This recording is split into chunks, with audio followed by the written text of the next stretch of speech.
ছোট একটা প্র্যাকটিস দেই ফর স্পিকিং পার্ট 2। সো আপনারা হয়তো জানেন স্পিকিং পার্ট 2তে একটা কিউ কার্ড দেওয়া হয়। সো যাদের কাছে ভিজিটিং কার্ড আছে তারা খুব ভালো মতোই জানেন যে একটা কিউ কার্ডের সাইজ কীরকম হয়। সো আপনি অনলাইনে চাইলে কিউ কার্ডের ডেক সেট কিনতে পারেন এবং ওই ডেক সেটের এক একটার মধ্যে 50টার মতো কিউ কার্ড থাকে। এটার ব্যাপারে ডিটেলস জানতে চাইলে আমাদেরকে ইনবক্স করতে পারেন, উইল গিভ ইউ আপডেট।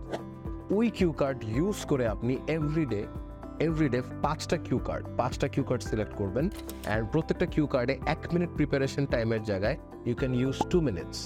2 মিনিটসে আপনি একটা পেন অ্যান্ড পেপার নিয়ে note down some things that you think যখন আপনি 2 মিনিটসের স্পিচটা দিবেন এক্সামের, ওই শিটটা হচ্ছে আপনার cheat sheet.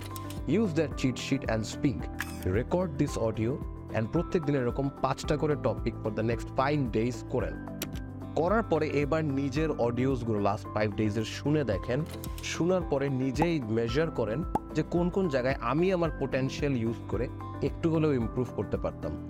Keep that in mind, reapply ওই 25টা কিউ কার্ড নেক্সট 5 ডেজে 5টা করে আবার অ্যাটেম্প্ট করেন। এই 10 ডেজে টোটাল একটা ইভ্যালুয়েশন 11th ডেতে যখন আপনি 10টা অডিও শুনবেন নিজেই বুঝতে পারবেন। I wish you guys can do that. For more such ideas, subscribe to our YouTube channel. I have so many videos on how to improve your vocabulary and speaking. I hope that helps you. Take care.